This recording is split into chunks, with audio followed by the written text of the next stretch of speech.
Hello বন্ধুরা, তোমরা কেমন আছো? আমিও ভালো আছি। চলে এলাম নতুন আরও একটি ভিডিও নিয়ে। সকালবেলা উঠে তো সব কাজ হয়ে গেছে। বৃষ্টির জন্য আজকে দেরি হয়েছে, সারা রাত বৃষ্টি হয়েছে, ভোরবেলার থেকে খুব জোরেই বৃষ্টি হচ্ছিল। তাই যাই হোক, বৃষ্টির মধ্যে বসে থাকলে তো আর হবে না, কাজ তো করতেই হবে। কাজ বাজ এদিকে সব হয়েই গেছে, বৃষ্টিতে ভিজে ভিজেই সব করে নিয়েছি বাইরের কাজ। এখন এদিকে সকালের টিফিন বানাবো। তা দুটো ডালের প্লাস্টিক রয়েছে, কোনটা মটর ডাল আর কোনটা ছোলার ডাল ওটাই বুঝতে পারছিলাম না বলে ভালো করে দেখছিলাম।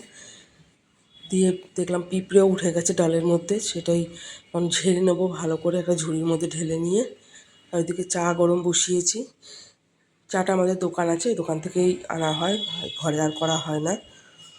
তাই এদিকে চাটা গরম করেছি, আর এদিকে ছোলার ডালটা ধুয়ে নেবো ভালো করে, ধুয়ে তারপরে ডালটা সেদ্ধ বসিয়ে দেবো প্রেশার কুকারে। আর এদিকে তারপরে চাটা খাবো। তো চলো ডালটাকে ধুয়ে পরিষ্কার করে নিই। তো এদিকে ডালটা ধুয়ে পরিষ্কার করে নিয়েছি, আর এদিকে প্রেশার কুকারে দিয়ে দিয়েছি। একটু লঙ্কা ভেঙে দিলাম, কতগুলো কাঁচা লঙ্কা, বেশ ভালো লাগে কাঁচা লঙ্কার গন্ধটা। আর একটু নুন দিয়ে দিলাম, দিয়ে এবারে ডালটা সিটি মারতে বসিয়ে দেবো। 3-4টে সিটি দিলেই গলে যাবে, খুব ভালো এই ডালটা। আর এদিকে চাটা নাবিয়ে নিলাম, ডালটা বসিয়ে দিয়ে তারপরে চাটা খাবো, খেয়ে আটা মাখবো, রুটি তরকারি করে নিয়ে তারপরে আবার দুপুরে রান্না করবো। আজকে আর আমার যেতে হবে না, ওর বাবা বাড়ি আছে, ওকে স্কুলে দিয়ে আসবে। ও 2টোর থেকে পরীক্ষা, ও তার মধ্যে রান্নাবান্না করে ওকে খাইয়ে নিয়ে। তো এদিকে দেখো সব কিছু হয়ে গেছে, এদিকে কাজ, সকালে টিফিন বানানো। আর এদিকে বাজার থেকে নিয়ে এসেছে মাছ, এনেছে পোনা মাছ, একটু বড় বড় সাইজের মাছগুলো ছিল। আর এদিকে এনেছে খানিকটা চিংড়ি মাছ, তো চিংড়ি মাছটা রেখে দেবো, এদিকে পোনা মাছটাই করবো। আর এদিকে তো মাছ টাছ ধুয়ে নিলাম, ওদিকে ধুয়ে মাছ টাছ রেখে দিয়েছি। আর এখন কলমি শাকটা বেছে নেবো আগে, অনেকটাই কলমি শাক নিয়েছিল, ওটাই বেছে নিই, তারপরে অন্য অন্য সবজিগুলো কাটবো, এদিকে রান্নাও বসাবো। তা চলো বেছে নিই শাকটা।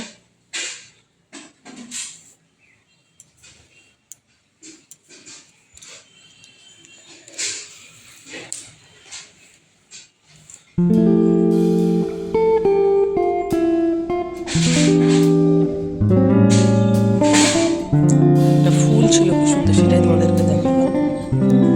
ফুলটা মেয়ে নিয়ে চলে গেছে, ও খেলবে বলে।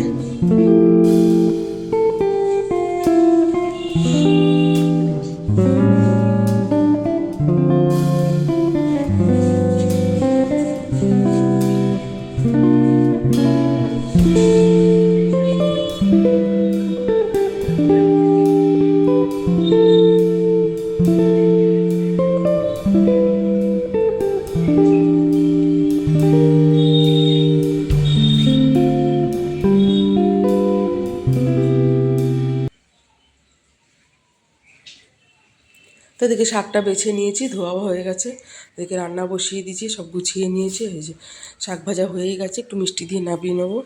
আর এদিকে তরকারিগুলো সবাই করে নেবো, শাকটাই আগে বসিয়েছি। তো এদিকে রান্নাবান্না আর কিছুই দেখায়নি। তারপরে মেয়েকে রেডি করে স্কুলে জন্য ওকে রেডি করে পাঠিয়ে দিয়েছি, খাইয়ে দাইয়ে দিয়েছি ওকে। তো স্কুলে পাঠিয়ে দিয়ে আমি সব কাজ বাজ সারবো, কোনো কাজ হয়নি এখনও, রান্না হয়ে গেছে, এবারে কাজ বাজ সব করবো। তো চলে গেল স্কুলে, এখন বাসনগুলো গুছাবো, গুছিয়ে তারপরে সব সারাদিনে সকালবেলা টিফিনের বাসন, দুপুরে রান্নার বাসন আছে সেগুলোই ধোবো।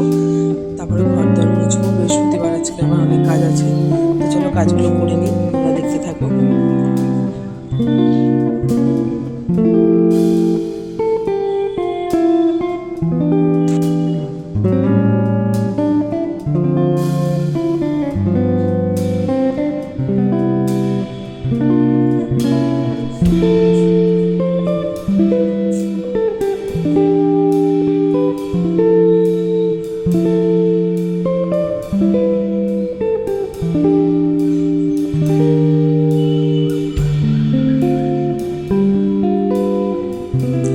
দেখি লাল আলু সিদ্ধ করে রেখেছিলাম, পরে খাবো, ঠান্ডা হলে বেশ ভালো লাগে। তোমাদের কার কার ভালো লাগে কমেন্টে জানিও।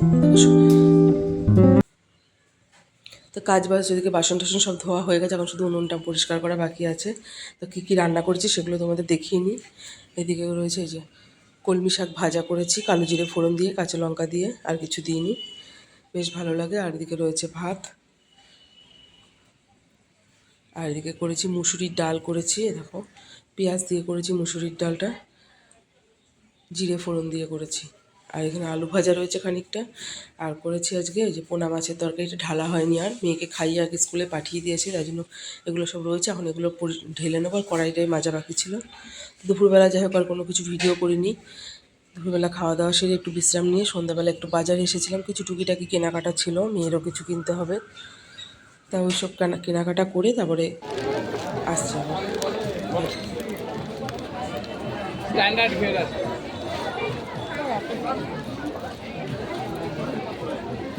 ওই ছোটদের সময় ভালো লাগবে না, কালারটা রিঙ্ক ওই রকম কালার দিয়েছে, 380 টাকা এরকম কালারের মধ্যে এর জন্য।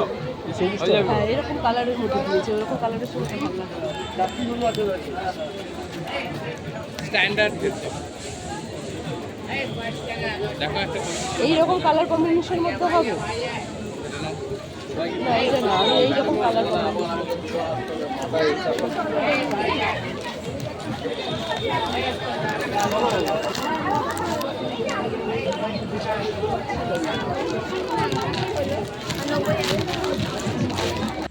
তো যার কেনাকাটা ছিল সব কেনাকাটা করা হয়ে গেছে, এখন যাচ্ছি মেয়েকে আনতে, একবারে মেয়েকে নিয়ে তারপরে বাড়ি যাব।